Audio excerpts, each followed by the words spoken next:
Cześć, z tej strony Valencianistas z AppGallery. W dzisiejszym wideo chciałbym podnieść dwie kwestie. Po pierwsze, część z Was pewnie zastanawia się, dlaczego w ostatnich kilka filmów było nagrywanych w języku angielskim. Pomimo tego, że pozostałe 150 innych odcinków były nagrywane po polsku.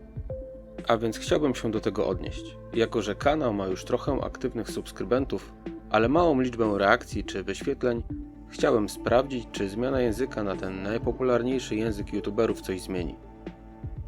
Z drugiej strony zalała mnie fala komentarzy, że jestem jedynym content kreatorem nagrywającym w języku polskim. I choć nie widać tego w liczbach, to z całkiem głośną liczbą oglądających. Mówię głośną liczbą, bo choć nie jest ona duża, to jednak potrafię zakrzyczeć, że tak nazwę, inne argumenty. Przy okazji, wszystkim graczom, którzy grają w State of Survival ściągniętym ze sklepu Huawei AppGallery, przypominam, że nadal trwa kampania AppGallery, w której za zakup pakietów w grze dostaniecie diamenty AppGallery, które po uzbieraniu odpowiedniej liczby wymienicie na kupony i właśnie tymi kuponami płacicie w grze, uzyskując po prostu darmowe pakiety w State of Survival.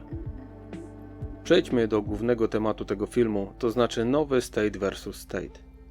Opowiem o nim na przykładzie naszej ostatniej sobotniej walki z State 133.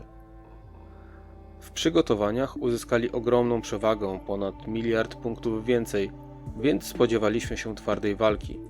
Liczyliśmy się z porażką, zwłaszcza że nikt z naszych zwiadowców nie miał w ciągu tygodnia czasu, żeby przyjrzeć się rywalowi. Przystąpiliśmy więc do walki z marszu, bez przygotowań.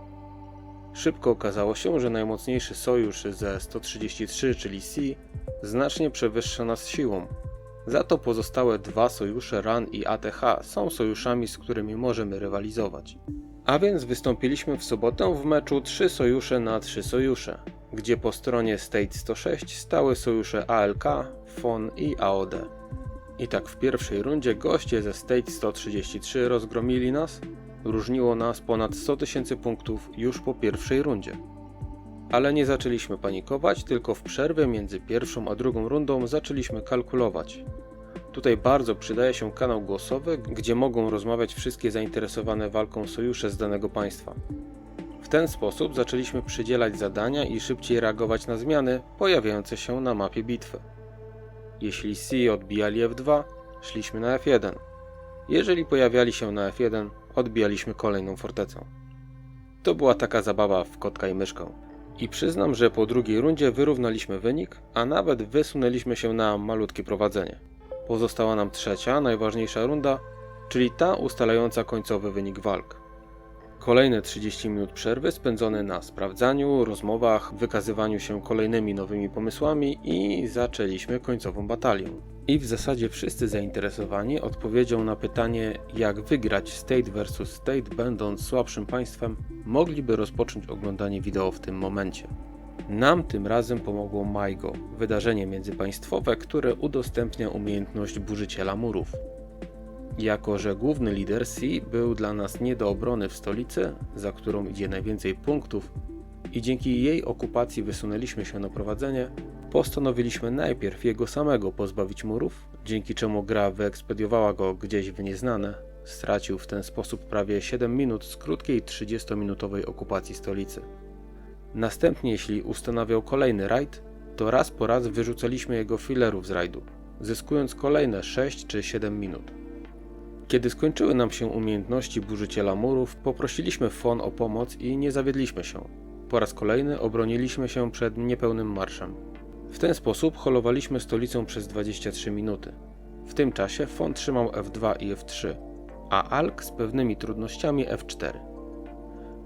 Kiedy kolejny rajd C szedł już z pełną siłą i wiedzieliśmy, że nie damy rady się obronić, to mając pełne szpitale po prostu opuściliśmy stolicę i udaliśmy się do fortecy F1, żeby zdobyć końcowe punkty. Przyznam, że można było na odległość zobaczyć szał, jaki targał liderem C, mając świadomość, że jest silniejszy, ale został sprytnie pozbawiony szans w starciu rajd na rajd. Myślę, że ten mecz, ta sobota pokazała, że w przypadku starych na wpół martwych państw zakopanie toporów wojennych, kooperacja i kanał głosowy to jedyny słuszny kierunek, w którym trzeba się udać. Nasz state potrzebował sporo czasu, zmian władz i pożegnań z wieloma graczami, żeby do tego dojrzeć. Ale jeśli miałbym podpowiedzieć, co zrobić, żeby nie przegrywać SVS za SVS, to jest to zdecydowanie współpraca. Wiem, że w wielu państwach jest to prawie niemożliwe, ale 106 udowodniło po raz kolejny, jeśli mnie pamięć nie myli, to trzeci raz z rzędu, że da się wygrać z silniejszym państwem, bo to, że nie jesteśmy kolosami, to nie ulega wątpliwości.